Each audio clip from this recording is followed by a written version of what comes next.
Sometimes in life, you have to realise that losing is actually all part of the journey. And I've realised this on my journey, and I'm going to tell you what about it. But before we get into that, my name's Robbo. This channel is called Robo.Lives.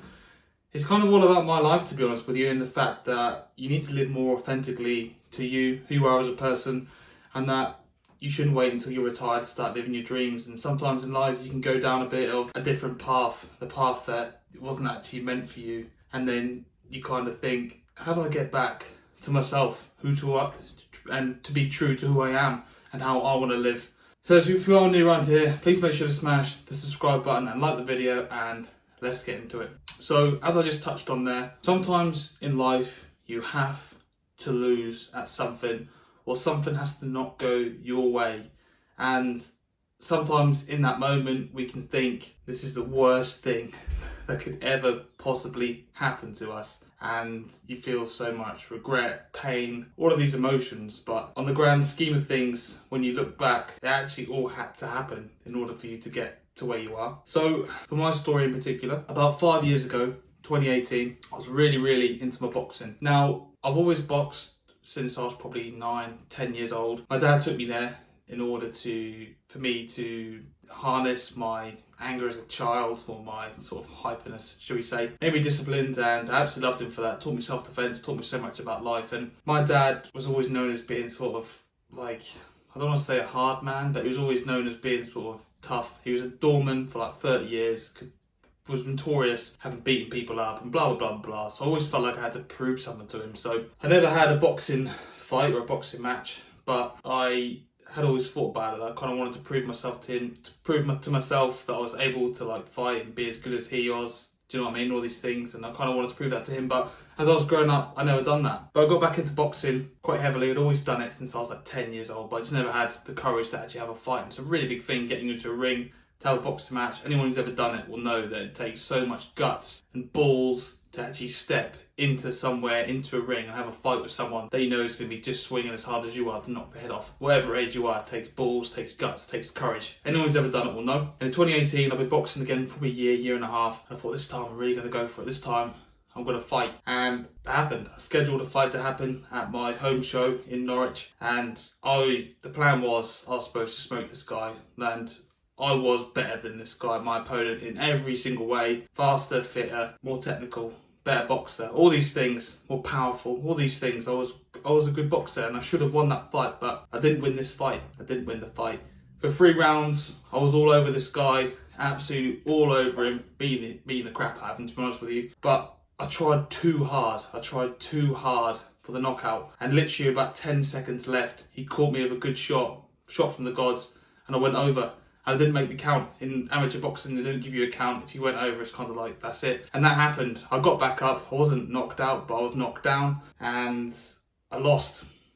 And I was absolutely gutted. I had all my friends and family there all come to watch me. I was absolutely gutted.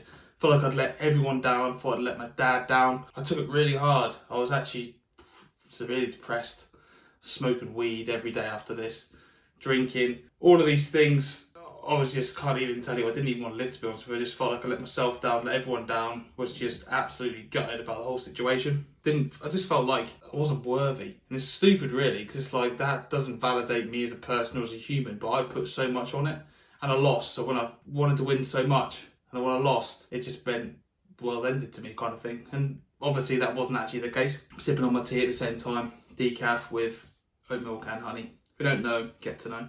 So that was my story. And the reason I say this is because at the time I couldn't explain to you how I lost that fight. No one could explain it either. Like, I'm not even just bragging about it. This guy, I mean, it was all over me. He just caught me with this luckiest punch you'd ever known in your life. Just literally, wild swing, not even looking. About the video, he's not even looking.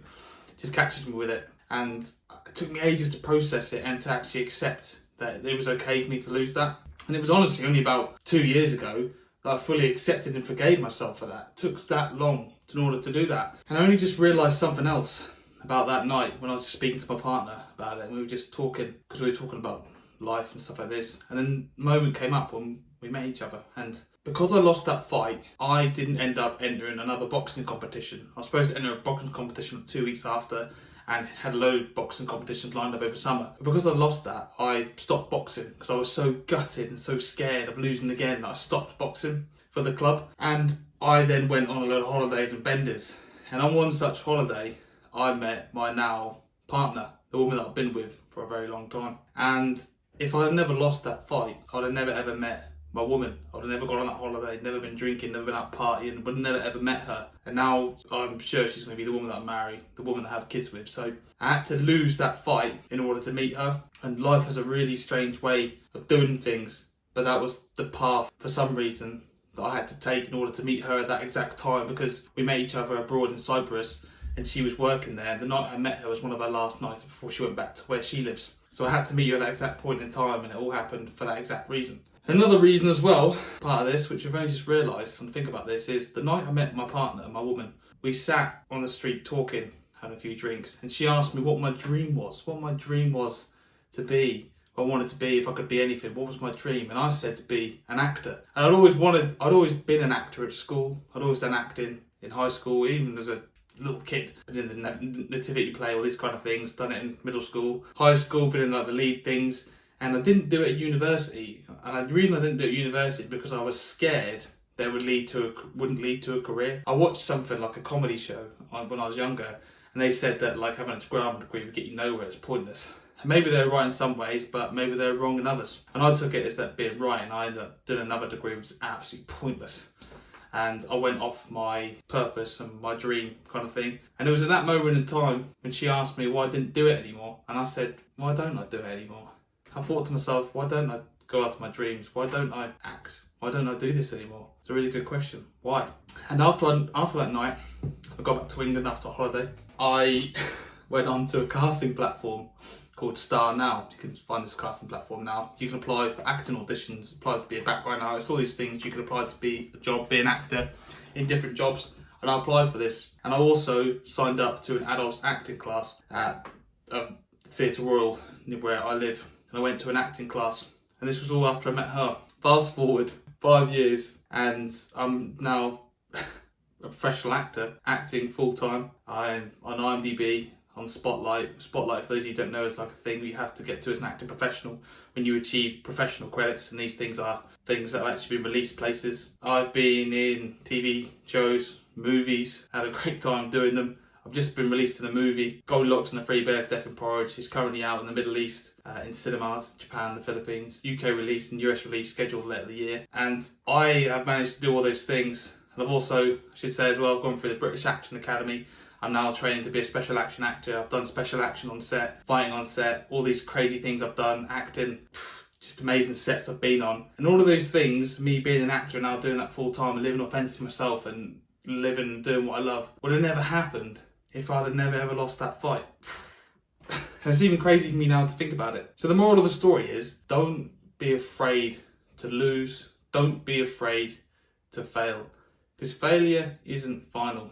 At the time I felt like I'd failed and lost at something, but the universe, God, whatever you want to call it, had set up something else for me later in life to come. And it could have never come unless I'd have had all of that pain and trauma and loss at that time. And if I'd never lost my fight, if I'd never been that pivotal moment in my life where I felt like the world was ending, it seems silly saying it, but it literally did feel like that to me. I'd have never been on the journey that I am now. Wouldn't have been with my woman for all the time I've been with her. And then I've never also now been on my life path of being an actor and loving my life, been able to quit my 9 to 5, having worked in the industry for 5 years, worked my way up the ranks from literally nothing, worked my way up from nothing to get to a position where I am now. None of that would have happened if I hadn't lost. So there you go, guys. That's the moral of the story. Don't be afraid to fail. And if you've experienced loss or suffering in your life where you feel like, why the hell did this happen to me? It's actually all part of the greater story. Everyone has their own story. It all happens. We all have our own stories, how we got to where we're going to be. And you have to have that as a successful person in life, or as a person. You have to have that story, how you got to where you are, and that's all part of my story. So yeah, don't be afraid to fail, guys. Go after what you want in life. It's all part of the journey. You learn from all of these things in your life. I hope you did gain some value from this video, and I hope that it's inspired you to go on your own path, to get back to who you are, to who you authentically want to be in your life. Don't let others influence your life if you don't want to be like them, or if they're not really loving you. You have to think of yourself think of what you want to do, who you are as a person, and then what you want to do will come to you, and just got to kind of follow it. The path will illuminate as you walk it. As I said, guys, if you are new around here, please make sure to smash the subscribe button and like the video if you enjoyed it, and we'll see you next time for another one. Peace.